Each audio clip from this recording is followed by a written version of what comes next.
The world changed in 1995, and nobody has told you. No one has told you that you were born with a superpower.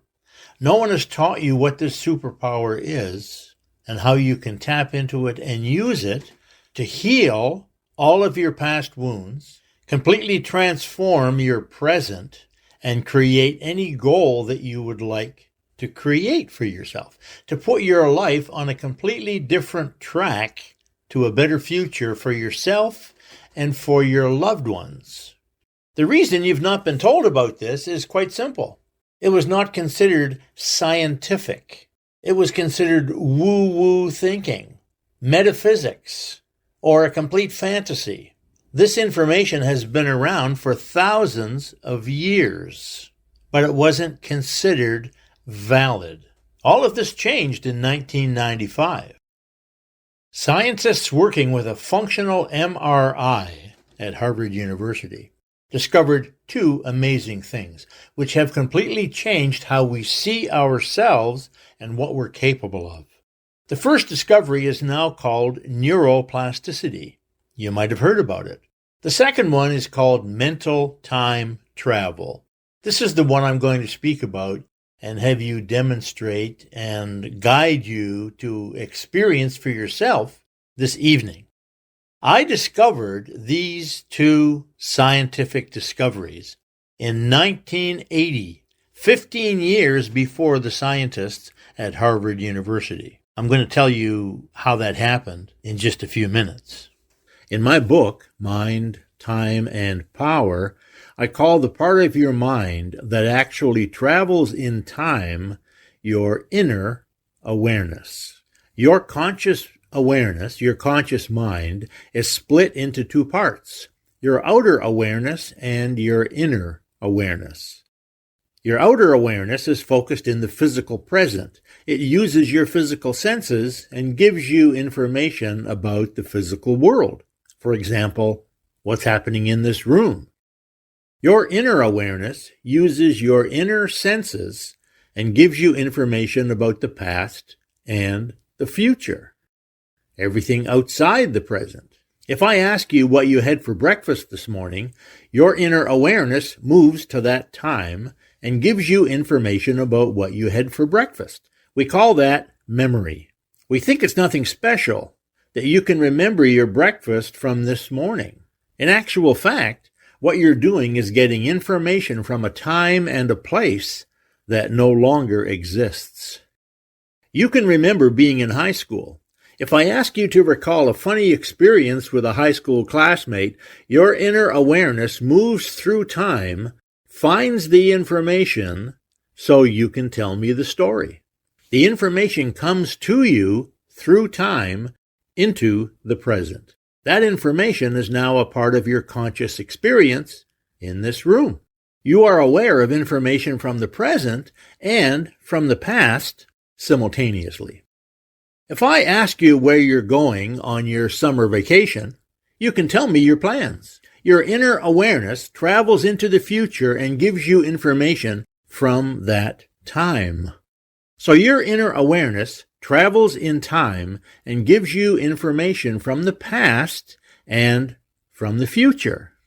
Think of an architect designing a building. He draws a picture of it on a piece of paper, and over time, after filling in all the details, he knows every square inch of that building, every piece of wood, every piece of glass, every piece of brick, every stone, every piece of wire, every light switch. He designs it using his imagination. He might even walk through the building in his imagination. When that building is built, it may last for 100 years or more. When it's built, the architect can walk through the physical building, but he saw the building and walked through the imaginary building in advance. When you plan a summer vacation, you do the same thing. You imagine going somewhere, doing certain things when you get there. You decide on a time and a place, you plan your itinerary, and at a certain point in time, you go there. You do those things. You wear those clothes. You buy that t-shirt. You are the architect of your own future.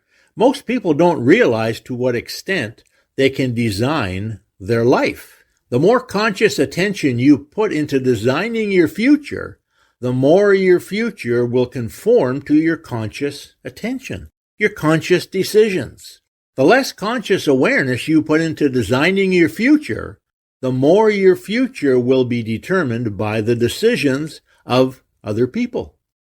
Professor Daniel Gilbert of Harvard University, author of Stumbling on Happiness, writes that the frontal lobe of the human brain is a time machine. When the architect designs the building has a kind of reality to it. It's not physically real yet, but it has a kind of reality to it already. He feels excited just thinking about it. When you remember the event with your friend from high school, that event has a reality of sorts as well. When you remember the conversation, you might laugh. The information from that past event is affecting your body in the present, making you smile, even though the conversation might have taken place decades ago. The architect is in touch with that future building the same as you are in touch with that past conversation with your friend from high school. So information moves through time from the past or from the future into the present using your inner senses, which are part of your inner awareness. This event today is physically real. You'll be able to remember being here next week, next month, next year. But this event existed in the minds of the people who organized it last week, last month, and last year.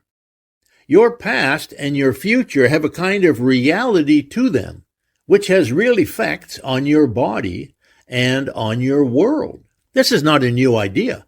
St. Augustine wrote about it in the 4th century.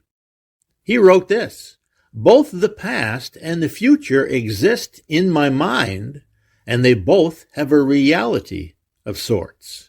Not a physical reality. He wasn't talking about a physical reality, but a reality of sorts, a different sort of reality. The same kind of reality as your high school conversation with your friend. The same kind of reality as the building in the mind of the architect, or the summer vacation that you're planning. Your past and your future have that kind of reality. Your memories of the past affect you in the present. Your plans for the future affect you in the present. If you have a cell phone, your cell phone gives you the power to connect with every other phone on earth. You can connect with every other person who owns a cell phone. Your imagination works the same way. It connects you with every possible past and every possible future in exactly the same way. Most people think of their imagination like a series of images in their mind, like images in a book or on a computer or images on your cell phone. Those pictures on your cell phone don't change. You look at them tomorrow, they're the same as they are today. But your memories of the past and your images in your mind of the future can change. You can change your memory of the past and change your expectations of the future in a heartbeat. But your cell phone is not simply able to take and store pictures. It's a connection device. It connects you with potentially every other phone on Earth. If you knew the formula, that is, which numbers to push, in which sequence, you could have a dialogue with that person and get information from that place. Your imagination gives you the same power in time. You can get information from any point in the past or any point in your future when you practice using your imagination. You can have a dialogue with a part of you that was wounded as a child, and you can heal that part of you. You can have a dialogue with a future part of you that is happier, more successful, and more at peace in the world.